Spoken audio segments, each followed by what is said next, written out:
Hi everybody, welcome back on Study Room, and today we are going to do chapter 3rd of Civics, that is Electoral Politics. Alright?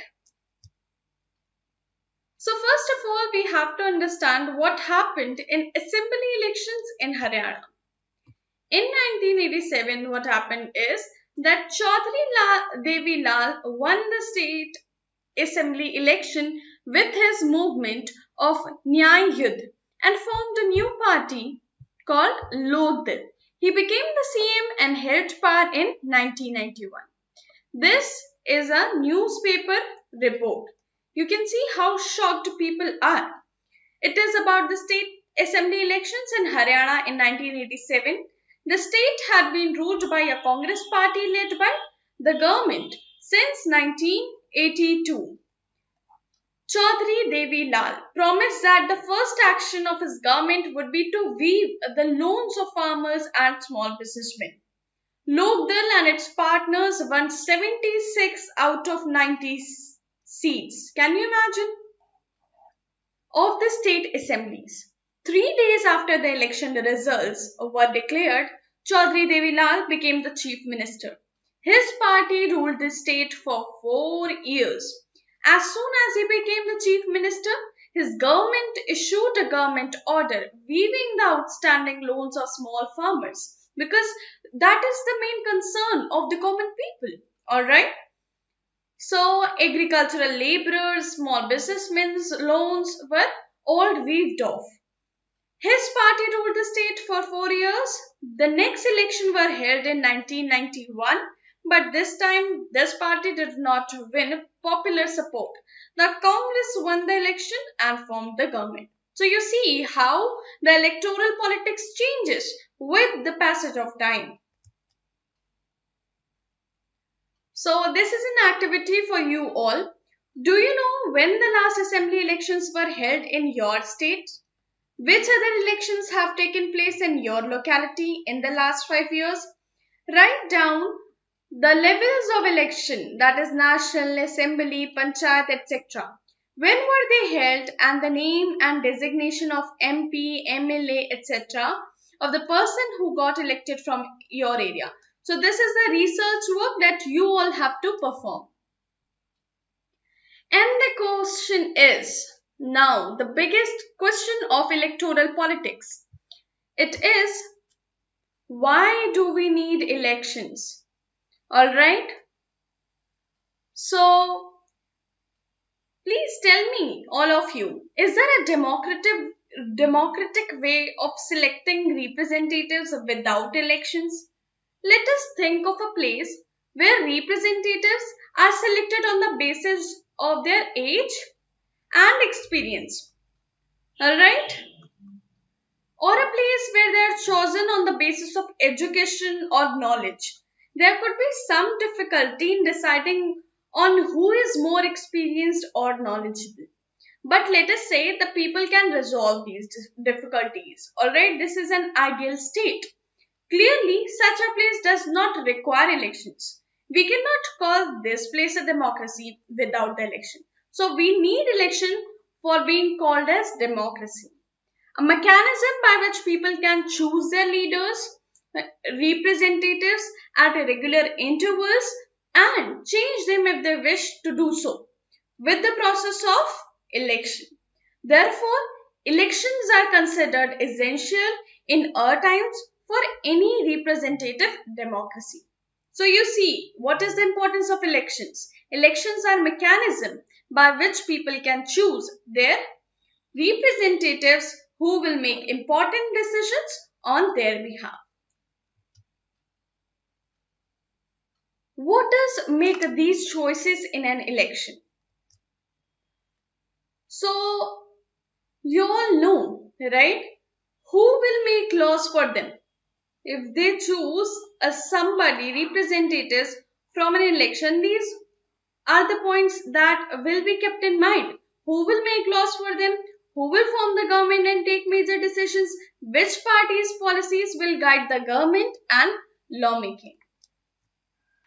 Let us just see this video.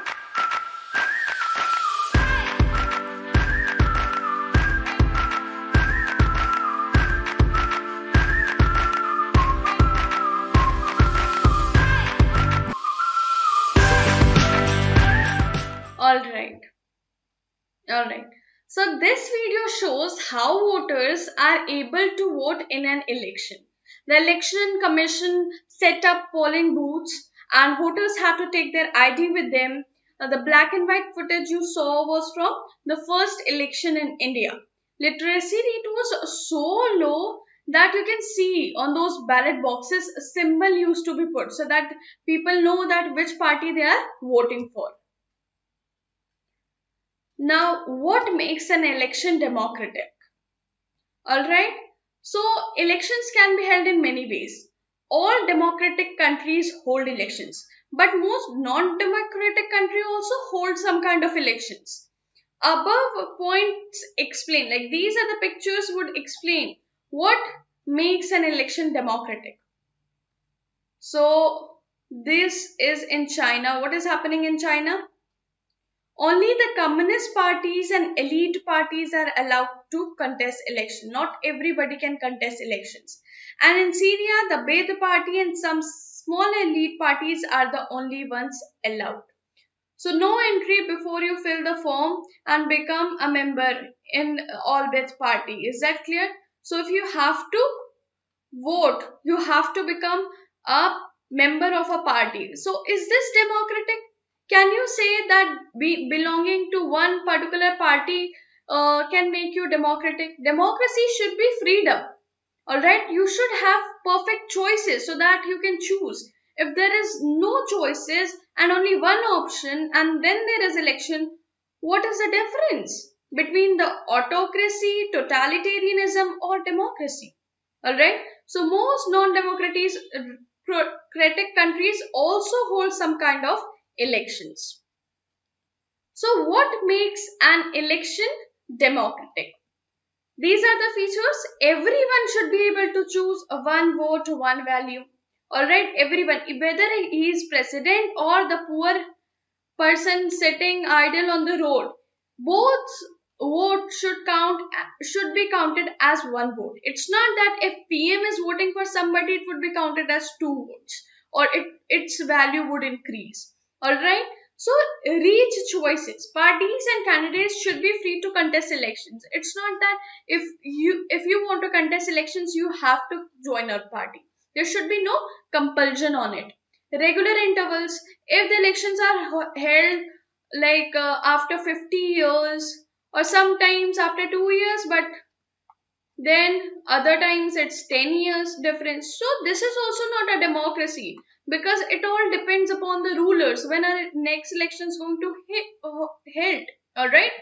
So most preferred candidates should be elected. All the representatives, like they should be the preferred one. It's not by corrupt means somebody else got all the votes. Free and fair elections. So there should be no, unfair means through which people get votes because sometimes they also have guns to scare other people so that they vote for the particular representative only. All right. So now comes your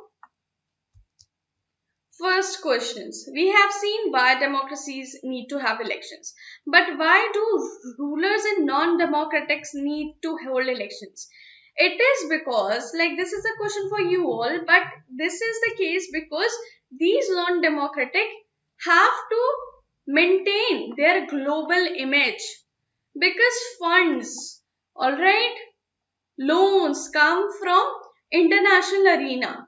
Countries get loans from IMF, World Bank, but if their reputations will be bad, if they are considered non-humanitarian or non-democracy, they would not get the loans easily. So for international image, all right, they show or they pretend that they are holding elections by fair means, but this is not the case because the truth always comes on the forefront. Everybody would know the truth. You cannot hide it. All right. So, is it good to have political competitions? All right. So you can see how many political parties contest one election, be it Samajwadi, Bhajpa, Congress, Aam Aadmi Party, Baspa, and CPIM, and everything. even if in these situations candidates are driven just by power, they now have to work for people's demand, all right, and promises they have made, because otherwise the competitor would win, all right, because if you have a perfect competition, you all will be eager to win. There would be incentive involved in it. For example, if a shopkeeper just wants to make profits, he still has to give you good service and good products, right? Otherwise, you will go to the next shop. Alright, are you understanding it? Good. So the constitution opts for free electoral competition due to its long-term benefits. It motivates candidates to serve the people to retain power. So if you have to be in power, you have to serve people. Some demerits of political competitions. What is happening? That people, this creates disunity and factionalism. So people get divided into different groups and factions because they support different parties. Might encourage the use of dirty tricks, because it happened in some areas. What happened that they uh, they lure the people, the common people, by saying if you'll vote me, I'll provide you with free alcohol. So it is a dirty trick used by some. Loss of potentially good candidates, because there is huge competition that the potential good candidates would not enter into it because they know that we will not survive. There are so many people. How could I compete with each one of them? They would, so many people would have so much of money and power. All right. But still, you can see in this picture what is depicting here, that this person is doing fake promises like mere paas yojanaएं hain, घोषणाएं hain, वादे, all kind of promises I have, and he's trying to allure him.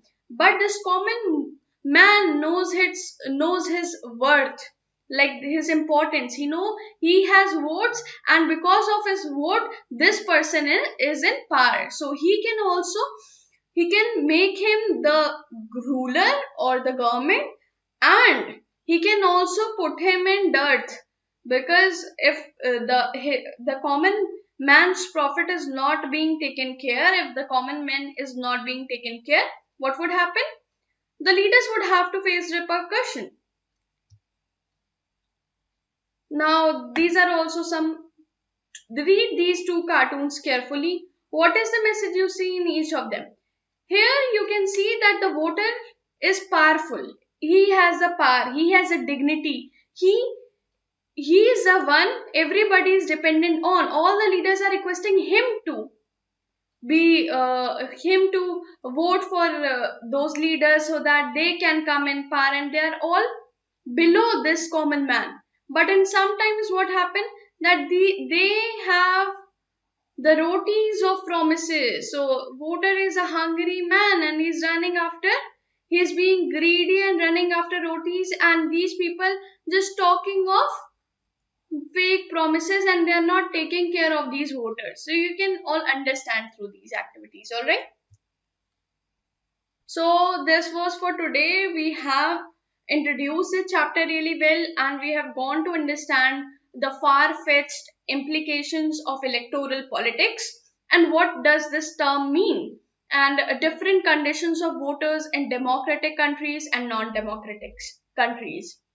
This is all you need to know about electoral politics till now, and we'll connect again in the next video. Till then, take care, stay safe, bye.